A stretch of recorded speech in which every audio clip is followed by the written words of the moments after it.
Saudara yang terkasih, kita jumpa lagi hari ini Jumat 2 Desember 2022. Kita masih memasuki masa Advent pekan yang pertama, dan renungan kita ambil dari Injil Matius bab 9 ayat 27 sampai dengan ayat 31. Yesus menyembuhkan 2 orang buta. Sahabat Lentera Sabda yang terkasih, selain kebutuhan-kebutuhan duniawi kita, makan, minum, tempat tinggal, maka kebutuhan batin atau rohani kita yang paling dalam adalah kebutuhan dikasihi atau dicintai.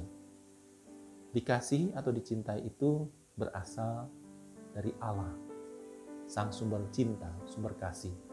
Allah adalah kasih yang mengasihi seluruh alam ciptaan ini.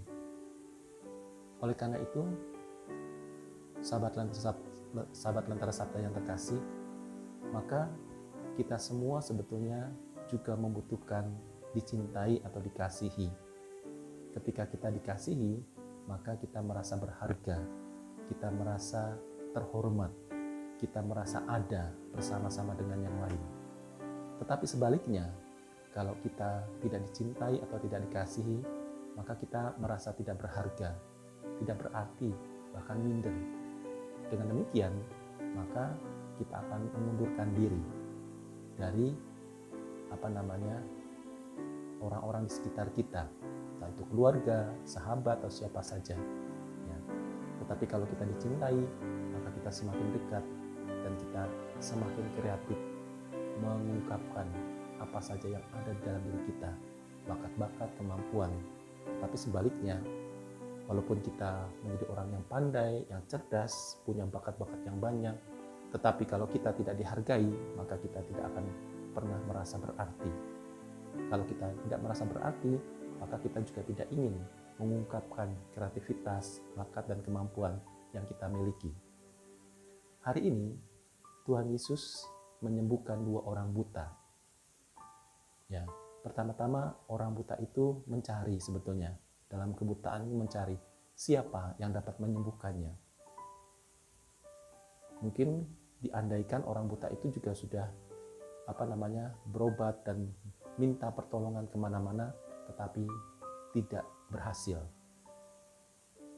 Nah, pada suatu ketika Yesus datang atau Yesus ada di dekat mereka, di dekat 2 orang buta itu, maka orang buta itu berteriak, "Yesus anak Daud, kasihanilah aku." Lalu Yesus bertanya, "Apa yang harus kulakukan?" "Sembuhkanlah aku." Maka Yesus bertanya kembali, "Percayakah bahwa aku dapat melakukannya?" Orang buta itu mengatakan, "Ya, kami percaya." Dan sejak saat itu, orang buta itu dapat melihat. Sahabat Lentera Sabda yang terkasih, demikian juga orang buta itu menjadi gambaran kehidupan kita. Yang seringkali kita mengalami kebutaan, kegelapan di dalam hidup kita. Kita mencari sesuatu yang dapat memelekkan kita, mencerahkan kita. Tetapi dalam pencarian itu kadang-kadang kita merasa putus asa. Karena apa yang kita cari, apa yang kita dambakan tidak kunjung terwujud. Tetapi dengan ketekunan seperti orang buta tadi, mencari dan mencari terus, maka akhirnya dia mendapatkan Yesus, Tuhan, sebagai penyembuh. Dan dengan imannya orang buta itu juga percaya bahwa Tuhan dapat melakukan segala-galanya. Demikian juga dengan kehidupan kita. Kita percaya bahwa Tuhan selalu menyembuhkan kita. Tuhan selalu memberikan pencerahan pada kita dan bahkan memberikan cahaya dalam hidup kita supaya kita mengalami terang dalam hidup. Namun sebagian orang walaupun diberi kasih, diberi terang, tapi juga merasa tidak mengalami apa-apa karena orang terfokus pada dirinya sendiri. Maka seperti orang buta pada hari ini, kita mau membuka diri, kita mau percaya bahwa Tuhan selalu menyembuhkan kita dan memberikan jalan keluar bagi persoalan-persoalan yang kita hadapi. maka kita diharapkan datang, mencari Tuhan, dan percaya. Dengan percaya itu, dengan iman itu, maka kita mendapatkan keselamatan. Oleh karena itu, pada intinya adalah Tuhan yang telah mencintai kita, mengasihi kita, Tuhan yang telah menyapa kita, maka kita menanggapi.